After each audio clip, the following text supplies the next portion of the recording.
The night was rather stormy despite what the forecast had called for earlier in the day. It wasn't so much the rain that got my attention, but rather the strong winds. The flight home on the small twin-engine airplane piloted by my father hummed loudly as it occasionally shook from time to time. My brother was fast asleep on the front seat while I laid in the back listening to my music on my portable CD player. A crack of light illuminated the sky briefly. I then jolted awake in my empty bed. The dreams of that night had been getting worse. I was beginning to relive that night in higher detail as time went on. I had recently gotten in a place in my life where I was starting to forget about the crash. The dreams seemed to be coming out of nowhere, not letting me forget what eventually led to the worst thing of my life. I rolled over in bed, covered in sweat, and checked my phone. It was early in the morning. It was almost time for me to get up and go to work if I was still employed, but I wasn't. Below the time on my phone glowed a message from my brother. I clicked on the text that read, "Mom isn't doing well. You should come visit." My brother was one of the few people in my life that I had yet to push away. He suffered a traumatic head injury in that plane crash I was just dreaming about that prevented him from making new memories. Essentially, he could only remember things before the crash, and nothing more. I too suffered some injuries, but my wounds would be more internal, I suppose. "I don't think you should go," the voice whispered in my head. I got out of bed and took the medicine for my schizophrenia. "We aren't going to see my mother. We're going to check up on Sam. If my mother passes, then someone will have to look after him." "What will they do with your mother's body if she dies? Could we eat her?" The voice whispered with a hint of sarcasm, but also as a legitimate question. "I'm not going to respond to that," I yelled loudly. I then realized that my neighbors in the apartment over probably heard that and began to get frustrated. Mr. White always found new ways to torment me. The medicine helped reduce his voice to a whisper, but sometimes between doses he was able to agitate me. I went outside while it was still dark and went for a walk. This was the best way to keep my mind occupied before the medicine could kick in, allowing me to muffle Mr. White for the day. I texted Sam letting him know that I'll be there the next day back in our hometown in Washington to check up on them. It had been a while since I had heard from Sam, so this was something I was looking forward to. Our hometown in Washington was rather small. It was one of those places that if you didn't get out when you graduated high school, then you probably were never going to leave. Not that that's a bad thing, it just wasn't for me. I wanted to be in the army when I was younger, but my condition prevented me from serving. However, my condition also benefited me in other ways. For instance, my schizophrenia, or Mr. White as I call him, provided me strangely specific insight on other people, which allowed me to become a successful detective. However, my wife would end up going missing a few years ago, making me a prime suspect and losing all credibility. Although Mr. White was never wrong about any of his reads on people, I try not to think about my wife missing since it was a dark time for me, and it brought up a lot of pain and suffering in my life. Since then, I was forced to take medicine to help with my condition and to try to work on my mental health. My medicine finally kicked in, and all the twisted thoughts from Mr. White had finally stopped. I went back to my apartment and began packing for the small trip back home to see Sam. I loaded up my old truck with a few packs and debated on taking my pistol that I would carry back when I was a private detective, but I decided against it. "You can at least bring your pistol," Mr. White whispered. Being defiant, I purposely left it behind to spite him. "I don't need to protect myself from my family," I said back to him. Around noon, I had a quick lunch and took off on the long drive back to my home state. The truck I was driving got terrible gas mileage, but I had no other option. Flying was out of the question since the incident. I had yet to justify flying since. Long drives were hard for me. It left me alone with my thoughts for too long. After a while, I would begin to think about the crash and what I had to do to survive, which would scar me and my family for the rest of our lives. I decided rather than driving straight through that I should stop for the night to break up my driving, and also from me losing my mind driving with just my thoughts to keep me company. I checked into an older-looking motel around 7, with only a few hours to go, but I didn't want to see my mom after a long drive. Some rest and a good meal would be needed for me to handle that situation. The motel manager was a nice older lady and quite chatty. I suppose she gets lonely at her desk or something. "Where are you headed?" the nice old lady asked. "Oh, just my hometown up in Lacona, up in the northern part of Washington." "Oh, how nice. You know, there was an incident a few years ago with a UFO sighting up there, I think," the old woman said giddily. "I think it made national news."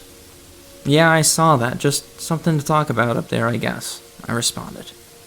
"Well, here's your room. Enjoy your stay." I gave a polite smile. Mr. White whispered, "She has killed someone a few years ago. A hit and run." I was about to say something back to Mr. White, but then I realized I was still in front of that woman. I didn't say anything, but just left for my room. Night came and I laid down on my bed watching some cable show while I let my mind slow down. I was texting Sam and I began to drift off into space. Everything slowly went dark. Then, I was laying in rubble. There was a small fire not too far from me. The small fire was the only light emanating in the dark forest. Everything else was pitch black. There were parts of the plane spread all around. I was in great pain. One of my legs was greatly damaged and my left arm was definitely broken. The pain was so great I couldn't think of anything else. We were surrounded by woods. The kind of thick, mossy trees I knew that were nowhere near civilization. Other than my screams and the crackling of the small fire of what remained of our airplane, nothing was making a sound. I tried crawling as best I could with a broken arm to the wreckage. I tried for a moment to even stand, but even trying to do so was unbearable. I finally found Sam still strapped into his seat. He was covered with blood, and I thought he was dead. I tried to find my dad to see if someone else had survived, but after looking at his seat, I was greatly disturbed to see that he was decapitated. It wasn't a clean cut when you think of decapitations across the neck. Parts of the lower jaw were still attached while everything else looked to be crushed. This sight, along with the pain, I knew that no one was going to find us, or at least in time. Right then I knew that I was going to die. The thought of death was something new to me. I was only 12 during the crash. I'd yet to fully understand what it would mean to die, the concepts of afterlife and heaven and hell. This scared me more than the pain and isolation I was experiencing out in the dark wilderness. I didn't have Mr. White at this time in my life. He would unfortunately come later. The space and time seemed to fast forward. I was starving. The fire had been burnt out for some time and I was now cold. Hunger slowly began to seep in through the pain and fear like a small leak on a large boat. It didn't take long for the pain of hunger to outweigh everything else. The wreckage had some small food, but I had eaten almost everything immediately after the crash. I was about to wither away from starvation when Sam began to moan. These moans were of pain and confusion. I started to speak to him, but he could only moan. I think he was experiencing the same pain of hunger alongside the other injuries from the crash. Sam is what kept me going. I was okay with dying, but letting my injured brother die was something I wasn't going to let happen. I woke up from the dreary dream and realized I was still inside the cheap motel. The dreams were getting too real. I could still feel some of the pain initially when I woke up, but it immediately dissipated. "Still having dreams of how we met?" Mr. White whispered. "I guess so," I whispered back. I checked my phone after taking my medicine and I didn't have any new texts. I got my stuff together and dropped my room key off at the front desk. The nice old lady was not there this time, which spared me another encounter of small talk which I didn't really care for. The drive up north was what I was expecting. It started getting more and more cloudy and more woodsy, reminding me of my hometown. Mr. White normally just sits in the back of my mind and gives me random cannibalistic thoughts, but this time he seemed on edge. "Something about this doesn't seem right," he whispered. "There's nothing wrong with seeing my brother. It's just a quick wellness check. It won't take more than a day." After 3 more hours of mind-numbing driving in the gloomy side of Washington, we finally arrived at Lacona. something immediately caught me as strange. Next to the welcome sign to the town stood my brother with a wide grin and waving. Interesting, I whispered to Mr. White. Sam stood waving as I exited my truck and approached him. Hey buddy, how's Mom doing? Hey, she's struggling. She wants to go over the will with you. I thought we could catch up. Sam's personality was more chipper than I remember, but nothing other than the weird greeting made me think differently. The town was small but seemed to bustle along like the fishing town it was, just how I remembered. I had Sam hop in my truck and I offered to get him lunch, which he accepted. My medicine made it so I wasn't as hungry, but I still wanted to spend some time with them before I saw her mother. I pulled into one of the 2 diners in town and walked in. The diner was old, but had some newly renovated parts, like the jukebox was gone and was replaced by a flat-screen TV playing Fox News. The seats and the old counters were still the same old worn plastic. The tiles on the floor were no longer that awful checkered design, but rather a more tasteless vinyl took its place. The people all greeted me by name, which I thought was really weird. I mean, sure, I grew up here, but I hadn't visited in 15 years, and my family was a bit of a recluse. But then again, it was a small town where not much happens. My brother ordered his usual order, which never changed since I knew him. He was a big waffle guy with hot chocolate, which he still ordered. I just got a cup of coffee and sat back and enjoyed Sam's company. Although it had been some time since I saw him in person, much of his personality was the same. Like exactly how I remember it. Then again, his brain damage prevented him from having new memories, so I guess it's hard to really change if you can only remember a certain part of your past and nothing in the present. The gloom that hung over the town seemed to intensify as we continued our lunch in the diner. Rain came in, but neither Sam or myself really cared to give it any mind. I glanced around the diner to see something I thought was interesting. Growing up, most of the people I encountered were rather grumpy. However, this diner seemed to be filled with people laughing and wearing wide smiles. The smiles seemed to be forced, like they were not being genuine. Are you seeing what I'm seeing? Mr. White whispered. Yeah, I was just thinking about that, I said within my mind. I couldn't put my finger on it. We had multiple people come over to Sam and I while we ate and introduce themselves. Another thing that we never did here. Sam, what's going on here? Why is everyone acting so nice all of a sudden? Oh yeah, I forgot to tell you. Today is our Friendly Neighbor Day. Mom says we have to be extra nice today. Oh, okay. Interesting. I know that towns often try different things to get more people involved and make the community more well-connected. But a small fishing town doesn't strike me as a town that would implement something like this, but whatever. I guess I was on edge since I was about to see my mother, who I haven't spoken to in over a decade. Sam then mentioned something that he wanted to show me something out in the woods. Everyone has seen it. It's amazing. I can't tell you what it is, though, or it'll ruin the surprise. I'd love to, but I have to get back soon. I just stopped in to check in on Mom and get on the road. He nodded and finished his waffle. We finished breakfast, which the waiter told me was on the house, and she was glad to see me again. The waiter did look familiar, but I didn't know who she was. I insisted on paying, but she denied. Friendly neighbor indeed. We stepped out into the rain and hopped into my truck and took off to the old family house on the outskirts of town. As we drove to the house, Sam said something that made me take a double take. Did they ever find your wife? I know that she went missing some time ago. This isn't your brother, Mr. White whispered. He remembers things the real Sam wouldn't remember. No, they haven't found her yet. At this time, we pulled into the half-mile-long driveway that was lined with thick trees on all sides, and began the slow, bumpy ride down. Did you eat her like you ate her father? Sam said with a wide grin. This statement made me stop the truck, and I glanced at Sam with a look of disgust. What did you just say? I said, did you eat your wife? I know that you ate her father, or should I say Sam's father, to survive. I'm not Sam, by the way. I absorbed him some time ago, as well as his memories.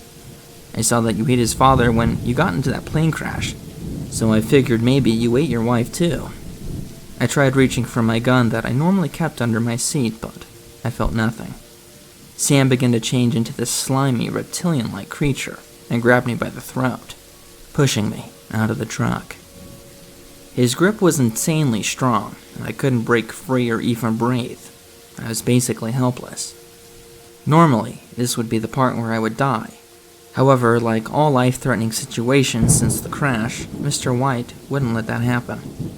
I went unconscious, but before I died, my body also began to transform. Mr. White took his true form as a Wendigo and easily broke not only the grip of the reptilian alien creature, but also its hand. The creature was surprised and outmuscled. The creature must have only had access to the past memories of Sam, but not the ones after, like when I was a cannibal, after I took on the split personality of a Wendigo. It didn't take long for Mr. White to do what he does, and all that remained was a pile of flesh and scales. I began to transform back into myself, while he rescinded back into my mind. The whole town is probably like those creatures, he said. I figured. That's a problem for another day.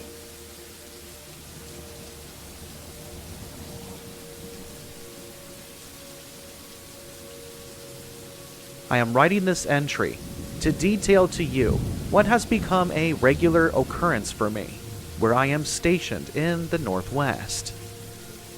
If you are familiar with the Copper Salmon Wilderness in Oregon, you'll have a fairly clear picture of the area I am in and the type of terrain I have to deal with. Though it is a little more along the way north, and you won't find this station in any guide, book, or list accessible to the general public. The station is poised to watch over the large valley below and has a view to the 3 passes into it. Such is the landscape here that trying to find any other path would be suicide, if for some reason you stumbled into the valley in the first place. So far, only once has someone lost their way enough to perish in the valley. The man stationed here before me. I've learned to deal with the routine I have established, but I won't hide the fact that you could never truly grow accustomed to the near nightly terror I experienced on the border between the wildlife park, the wilderness, and the real wilds that aren't marked on any map that I know of. They say park rangers are paid in sunsets. There's some truth to that statement, but even so, I only partially cash in that check each night and head into the station before the sun is fully gone. There is no stargazing by night or venturing out into the cold here, only hatches to be battened and doors to be secured. Though I haven't fired a shot in the years I've stayed here, I check my weapons each morning and night regardless, just in case. By day, I can roam about, fully confident in my safety. Nothing ever happens. The wildlife is plentiful and the river below is full of fish. I even have a garden of sorts a short way down the rise, where I can pick herbs and some vegetables I've grown over the years. The sun is often beating down in the spring. Summer and fall I could lay out, shirt off, waiting for something to tug on the line as the wide, slow-surfaced bend in the river rolls by. I do take extra care to ensure I have an alarm set on my phone in case I drift off, which will allow me ample time to retreat to the ranger station before dusk. The station itself is an anomaly. I had learned that it originally was an old missile silo built during the Cold War that delved deep into the mountain. It was easy to believe and easy to doubt. The style of construction was akin to that of a pillbox or bunker head seen in military installations across the states. Low, narrow windows ran along each wall. The thick bars joined the top of each with the bottom, and thick glass on the inside keeping out the elements. The doors on the east and west sides were metal and could only be locked on the inside by turning a heavy wheel to lock them down tight, like a watertight door on a big ship. From what I knew, The tunnels below, the old silos, offices and such were intact but sealed tight, and untouched for a couple of decades. The advisory stated not to tamper with the sealed-off areas, not to venture in, and to ignore anything, anyone, or any noise leading to or coming from the below area. The thought of going down there was too much for me, and I was being paid enough not to worry about it. I figured when and if somebody came to inspect the area, I would be advised in advance. It didn't sit well with me, though. Why seal the door from the outside? Why demilitarize the area? Why post a ranger here solo? The secrecy didn't make sense. It is a post only to be manned by those who are entirely invested in their vocation, those who are wholly comfortable being alone, who are able to maintain radio silence through the night. And by radio silence, I mean the radio is powered off and detached from the antenna. A few nights over the years, I heard banging and low throbbing noises as if coming from deep beneath the mountain. Those nights, I had sat at the top of the ladder leaning down to a wide hole that led to a sealed-off door, gun in hand, listening for the slightest of sounds from behind the door that was welded tight. One of those nights, when distracted by the noises, I made the mistake once, early in my time here, not disconnecting the radio unit itself from the antenna connection, and what I heard come through the powered-off radio that night has echoed about the station in my mind every night ever since.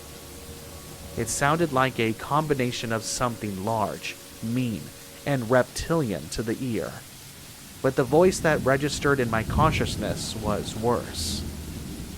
Still reptilian, still mean. Only the words that I understood were telling me my attempts were futile. They would get to me sooner. They would get to me sooner, later, it didn't matter. They would get to me. I would be theirs, and I would join them in the torment they endured forevermore. From that night on, I followed every rule all the way to the period at the end. If the rules were followed, everything was fine. My beliefs, however, had been turned upside down, and I was left shaken for a long time after. The atmosphere of the area had shifted significantly. It was no longer serene, no longer beautiful, and I no longer enjoyed it. A couple of months after I had experienced the reptilian voice, I started to lapse in my vigilance. What had seemed to be endless nights in the lonely bunker, reading books, writing stories, and whiling away the time started to drag, and I grew curious. I wanted to know what that voice was, why there was any rules, and how they had come to be. It started in the little things I did. It started with peeking out of the blinds I was supposed to have shut each night of the slot-type windows. I never saw anything, which reassured me. I had expected dark shapes to be moving about or eyes to stare deep into my own. As my cabin fever grew, it was spurred on by one book in particular I read, in which the main character slowly became to realize that they were unwittingly involved in a military experiment. It drew a lot of creepy similarities to my own job. A set of rules that didn't quite make sense, and a false freedom. Enough money to make me not really ask too many questions. A remote setting cut off from everything, and that strange voice I could not forget. I stayed up later than usual that night, until I finished the book, feeling as if I had written it myself. It ended with the protagonist going insane and taking their own life to escape the torment and suffering and isolation that had inflicted upon them. I set the book down and looked over at my own gun on the rack on the wall. I wasn't that type of person. It was just a book. I sat back into the couch and looked up at the ceiling, thinking over what I had just read and chuckled. It was nothing more than a few coincidences. Just a book. With a start, I sprang up looking at my wristwatch. It was late. I had locked the doors on my way in. I followed a few other simple rules, closing the blinds, checking the windows were completely covered, and turned the lights off outside. As if on cue, as if waiting for me to slowly turn around and realize I had not powered off the unit and disconnected the radio antenna, a static burst hissed out angrily from the box-shaped device atop the lone desk in the corner of the room. Just one burst of static. Hardly unusual for a radio, but with my heart beating a bruise onto the front of my chest, I walked quickly over to the radio, and just as I clicked the power off, another burst of static, quieter this time, hissed out from the receiver again. The unit was off. The few LEDs on the face of it were dark and lifeless.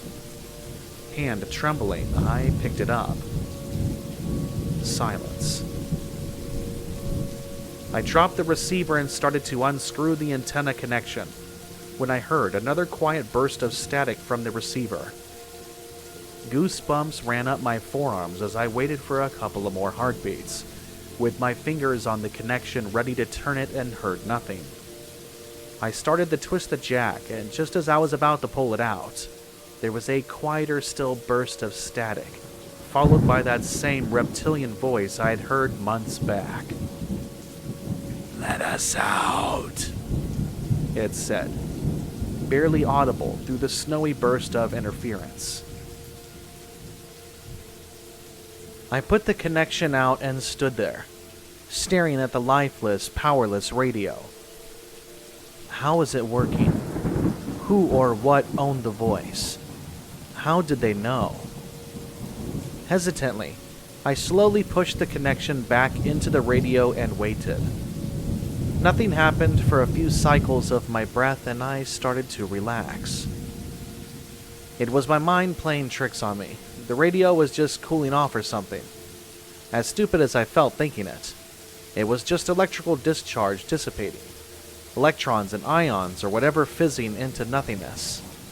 A few broken and stuttered bursts of radio static, and there was nothing more to hear. I let out a long, slow exhale, deciding to disconnect the antenna and head to bed. I reached out for the connection again. "Behind you," came the reptilian voice once more. I spun, looking over my shoulder at the still secure, unbreached inside of the bunker. I had pulled the connection out as I had turned, thankfully. There was, of course, nothing there. I was alone. Very alone. Miles from the nearest road. Miles upon miles from the nearest help. Even more miles from any form of backup or rescue. As the remembrance of my isolation made me feel nauseous, it came again. A dull clanking deep low in the mountain beneath me. I stayed where I was for a long time listening, watching the top of the ladder, still holding the end of the radio antenna jack in my hand. The atmosphere seemed to have darkened. I felt like I had tempted fate and gone too far. My breathing came rapid, and my heart pounded out a harsh rhythm in my ears in the silence. I felt like the bunker was deep below the ground, no longer astride the peak of the tallest hill in the valley. I thought of the heavy metal doors, blast-proof designs from the days the bunker was used to house ballistic missiles, now protecting me from a different type of horror. The unknown. Placing the antenna jack on the desk, I made sure it wasn't even touching the radio unit or the receiver. I didn't want to risk any type of contact between the two. If the desk had been any type of conductive metal, I would have put it on the floor, but the old Foxwood MDF board construction I deemed safe enough. Turning back to the doors, I fought off the inclination I felt to look out the windows, and settled for checking that both doors to the outside were in fact locked tight. Satisfied, I then picked up my gun and a flashlight and went down to the ladder to the sealed door below that led deeper into the hill, down to where I didn't know. I was beginning to question the silo explanation I had been given, and why the door was truly locked, sealed, and welded closed to keep people out. Or in, I joked to myself as I went, and then I shut up. Too much. I was creeping myself out. Looking at the door after not thinking about it for months, it looked untouched. The welds around the edge were dull, decades old, and still intact. I tried to turn the wheel, and it was pointless. Not a budge or rattle. Secure. Thick welds ran around where it connected to the inner working of the door as well. The small porthole offset to the upper half of the door, however, was wet. Condensation, maybe? Confused, I thought about why the inside of the door, after all these years, was fogging up. Slowly, I raised the flashlight, and just as I was about to shine it through the tiny glass window, the inside fogged up quicker, like something had breathed onto it from the other side. I stepped back, just as with a massive clang, something hit the door hard. I ran, scrambling up the ladder. Halfway up, an intrusive thought poked into my head. What if I wasn't alone when I reached the top? What if there was someone or something waiting for me? I played back the reptilian voice in my head again, hearing the cold, echoing voice. Behind you. I shook my head. I was as safe as I would want to be. Climbing the last few rungs, I couldn't help but poke my head out slightly to check before climbing out. Still secure. Pausing, I turned and shone the light back down at the fogged window below, just in time to see something move back from the window. What the hell? I thought. It couldn't be possible. Craving comfort, I got some chocolate out of a press and sat back on the couch. The sugar rushed into my blood, and I realized after a day of hiking and long late night of reading, I hadn't eaten since breakfast. The chocolate took away the strange metallic taste I had in my mouth, like what you get after a bad nap. I began to toy with the possibility that I had experienced some kind of half-conscious dream. I looked over at the disconnected radio antenna where it laid on the desk. No, there was no imagining the fear I had felt, and as if I needed confirmation, another throbbing, dull noises echoed from the depths below. My attention snapped to the window on the wall opposite of the radio desk. The plain white blind pulled across it had swayed ever so slightly as I walked past it. It was lightweight plastic, not pretty. Bare and functional, like everything else here. Something you would see in a sterile medical setting, perhaps. I felt inexplainably drawn to it now, and again I recalled the reptilian voice.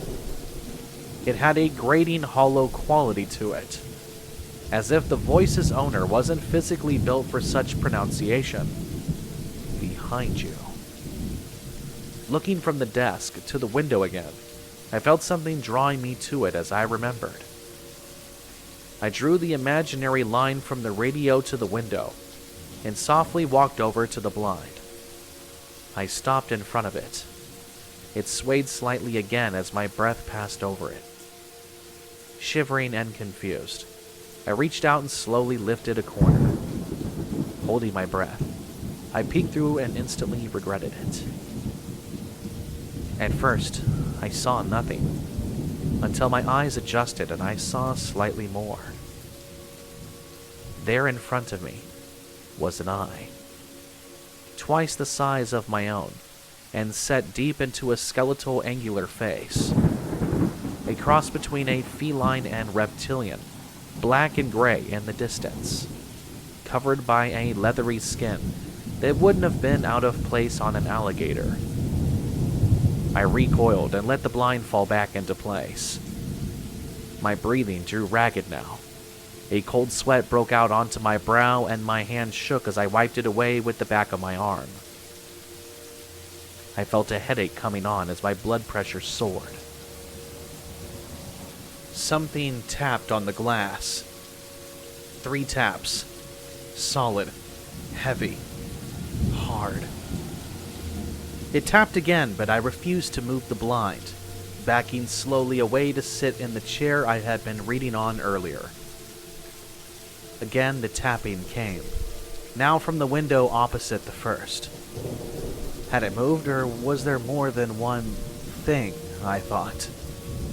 And I sat panicking. An ear-shattering bang came from the door next to the first window, followed by an answering bang on the other a second later. After another second, a third bang from below. Surrounded.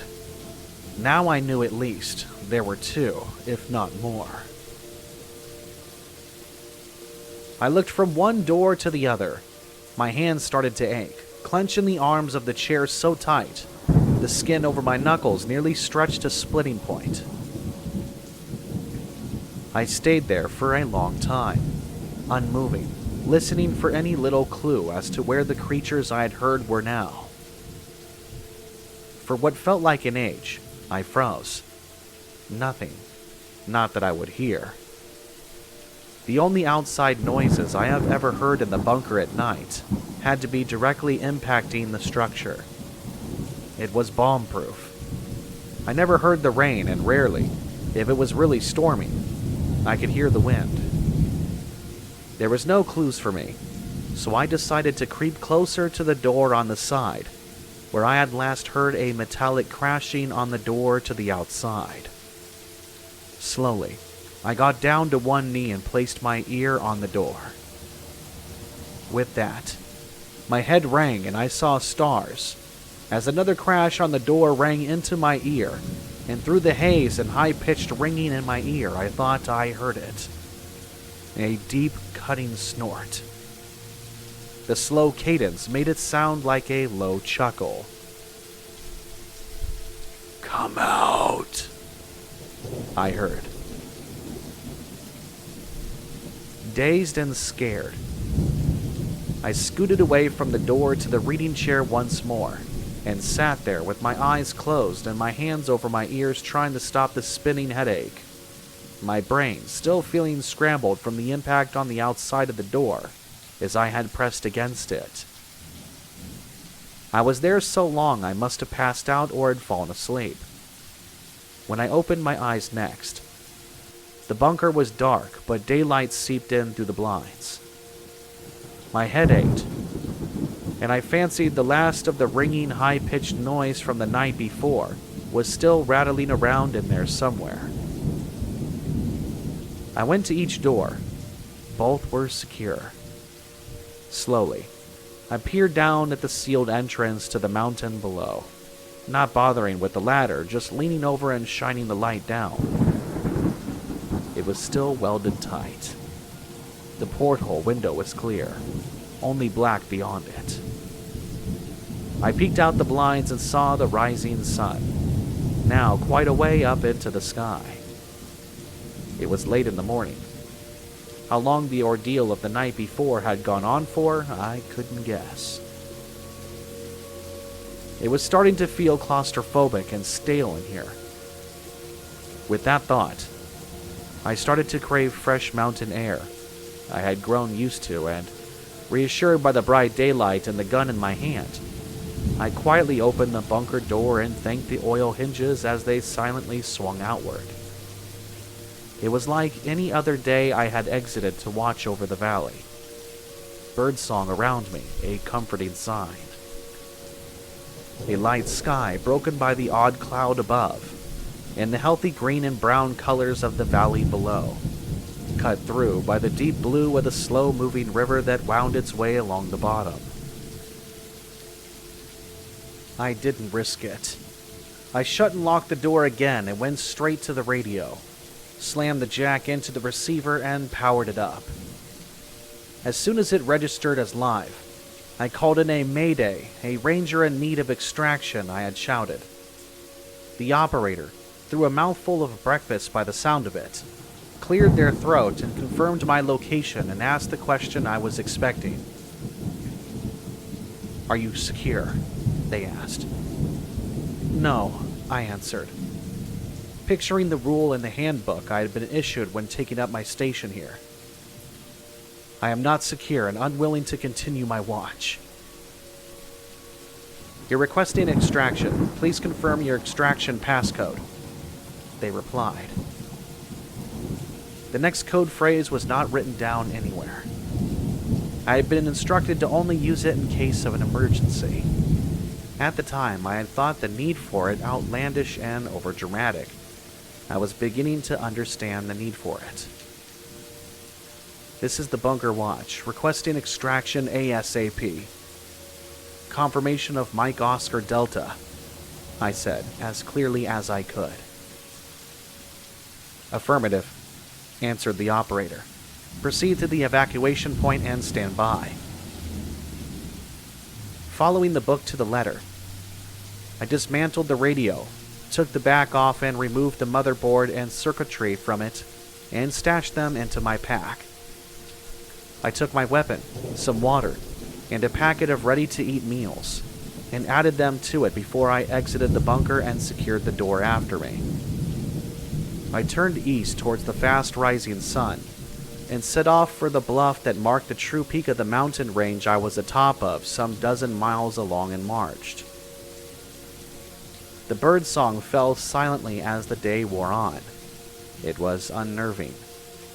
More than once, I stopped and listened, but the sound of nature only quieted near me as I noisily crunched gravel up the inclines, and caused shale and stone to slide away in front of me climbing down the dips in the landscape. A few times, I thought I heard that low, throbbing, dull noise from beneath me, but nothing came of it. I was justifiably paranoid, and just hearing the stones and earth sliding and echoing down the mountainside. It was slow progress. I was thankful to be fit and ready. Injured or ill, the trek to the extraction point would have been an ordeal of life or death. In bad weather or poor visibility, it would have been outright impossible. By the time I was halfway there, afternoon had transitioned into the evening, and by 3/4 of the way, the sun was making me seriously nervous. Pink and yellow hues crept into the sky, and I prayed to reach the extraction point before dark. The handbook had stated the extraction point was only possible in an emergency situation and before nightfall. I was running out of time. Sweat dripped from my brow into my eyes, but I resisted the temptation to wipe it away. My head and arms, all over really, were coated in dust and dirt from scratching across the ridgelines and small peaks I had to traverse. I pushed on and stopped only once more to listen. A metallic banging echoed across the winding ridges from where the bunker laid behind me. Looking back, I shivered when I saw that the whole side of the mountain below was in a deep shade, and looking to the other side, I could see the blinding sun just starting to touch the horizon. I was nearly out of time. I started to run, risking the loose stone and disregarding the drop of each side as I hopped the cracks and drops, desperate to reach the bluff. I could see the rise before me now, the bluff peaking over the last climb I had to make and looking to the sun. Half set, a hot red ringed with yellow, set a surreal orange and red tone to everything I could see. The wind picked up, and to my dismay, a dull thumping filled the air around me. Looking back, it was night in the valley to the left where I had come from, and a mile or so back the trail. In the darkening gloom, I could see 2 or 3 shapes moving fast towards me. I started to run again, recklessly, falling twice and tearing my hands and knees when I scrambled to the edge of the path to avoid going over the edge. Whatever was bearing down on me from behind, I wanted the sure footing of the rocky bluff underneath me if I was going to make a stand. As I neared the final 100 yards, I broke into a full sprint. The dull thumping was growing much louder with the elation. I realized it was the thump of the helicopter's rotors washing up to me in the wind. With only another 50 yards left, the helicopter crested the bluff with a roar and I kept running. The chopper hovered just above the top of the bluff, 2 or 3 feet from touching the ground, and the rear door slid back. A man, clad in tactical gear, and all in black, raised a hand towards me, gesturing for me to come on, and I did exactly that. I leapt, gracefully belly flopping onto the oily smelling metal floor, landing harder than anticipated, as the pilot pulled up hard and tore the chopper fast up into the air. I felt the black-clothed man unceremoniously kick my legs out from away before slamming the door shut and yelling over the din of the engine. "What the hell were those?" I couldn't answer.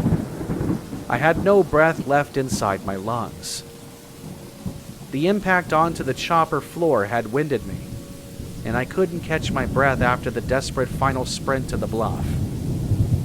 I turned and hauled myself up to the window to look out at the mountain top as the pilot circled it. Many black shapes swarmed across the mountain below.